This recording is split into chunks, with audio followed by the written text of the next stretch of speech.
I know you guys are going to be super excited for this video series of tips and tutorials. If you didn't know, I've been making videos of teaching people about jewelry making for a long time. Instead of having you search for them, I'm going to put mixes together and you can watch them all right here on YouTube. Also, if you didn't know, I also offer a lot of digital products to help grow your jewelry business. But for now, here's an introduction and let's get to the video series. People always ask how I built a 6-figure jewelry business as a mom of 6. And the answer always surprises them. If you're new here, hey, I'm Tiffany Tahaya, and I built a successful jewelry business from the ground up. And on this page, I teach you how. Now, believe it or not, I started small. Like TV tray table in my small bedroom small. I didn't have fancy tools or big budget. At that time, I had 4 kids and I was pretty much broke. The typical working a job you hate, living paycheck to paycheck. This was 7 years ago. My first sale was to a friend who wanted me to make bracelets for her youth event. She paid me like $600 and that one sale gave me the confidence to keep going. You don't need to have everything figured out when you start. Just start and the path will reveal itself. Are your jump rings coming out raggedy? Ends not lining up perfectly? Well, I'm going to share with you a little secret on how to cut perfect jump rings. You're going to need some wire. I'm using 16 gauge, so it's thick, and a mandrel. Right here, I'm using 4mm. So you're going to take your wire and wrap it around. And one of the most important things for this is to have a good set of cutters, you guys. These cutters right here I got on Amazon, and I'll have them linked in my storefront. So first, snap off that raggedy end and then turn your cutters around and snap the other side of the jump ring. And as you can see, by turning your cutters, you get a perfect cut on both sides. So cut the end off again. You always want to do that. Turn your cutters around and snap the other side of the jump ring. I'll do it a few more times just to make sure you guys got it. This is how the rhythm goes. Snap as usual, outwards, then turn inwards and snap the other side. Snap outwards as usual, turn around, snap inwards to the other side. And yeah, y'all, that's basically it. This is one of the easiest and most convenient ways. I have other methods, but they require tools. I hope this helps. Let me show you how to pre-prep bracelets. First, grab our bead spinners and then start with a lot of cording. You want to be sure to use one of our bead spinners because they'll cut your time in half. Whether you're making a pattern like I am here or a straightforward bracelet where all the beads are the same. Now you want to make sure you have a lot of cording because you're just going to load that cord up with a bunch of beads like this. Then you're going to measure your bracelets out. Hold on to enough cording to tie your bracelet and cut each bracelet off as needed. And tie as usual. And then you would just repeat this process of measuring and cutting, measuring and cutting. And using this method will help you save time and create a lot of bracelets in a short amount of time. Happy creating!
working on two mala necklaces right here, and I'm going to show you how to knot both of them two different ways.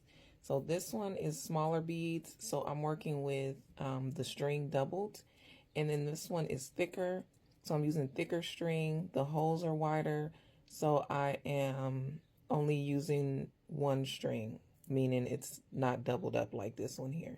Okay, so first when you're starting off, you know, you're dealing with a lot of string. So I like to roll up the end, and I just secure it with some scrap wire, just to have not so much loose string hanging. All right, so we're gonna start with the single string. As you can see here, I've already started knotting. So I'm just gonna do one with you guys. So I'm gonna pull the bead down.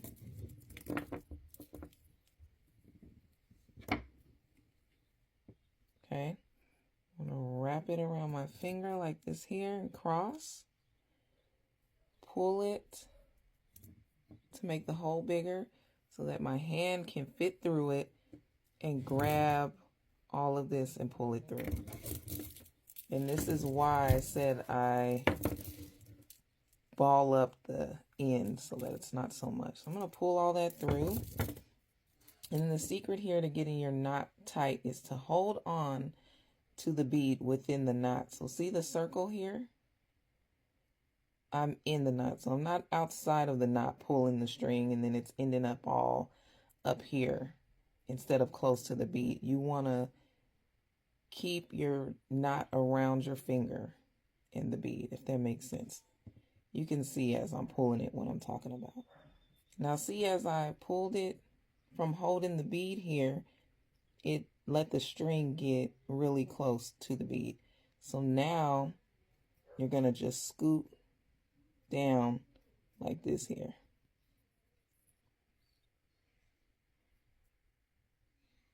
All right, so now for the doubled string. Now, how do you get a double string? It's basically when you are, well, I have the needle in here, but let's say if I did have the needle, you're stringing beads on like this here. The needle would be here, you're stringing the beads on like that. You would end up with a double, both your strings going through, secured by a knot at the end. Okay, so pretty much the same method that I use. I don't use any fancy knots or anything like that for these styles. So you just pull the bead down. Oh, wait. Hold on, y'all. I got a knot right here, okay? So cross again. Make your loop big enough so your hand can fit through it. Okay. This is the string you're grabbing, which is all of these beads here. Pull them through. Okay. Again, hold the bead so that that knot gets close. Some people like to use a tool, like a sharp tool or something to stick in there. I just hold my finger up against the bead like this here. You don't have to pick up and put down a tool several times. And then again, see if I can focus. See, I don't like that. See how it didn't end up close because I moved too soon?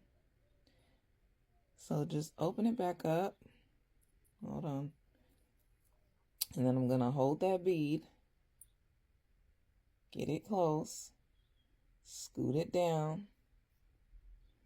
And then when you have two beads here, you have an advantage because you can just open them up and tighten it like that. So let me do it again.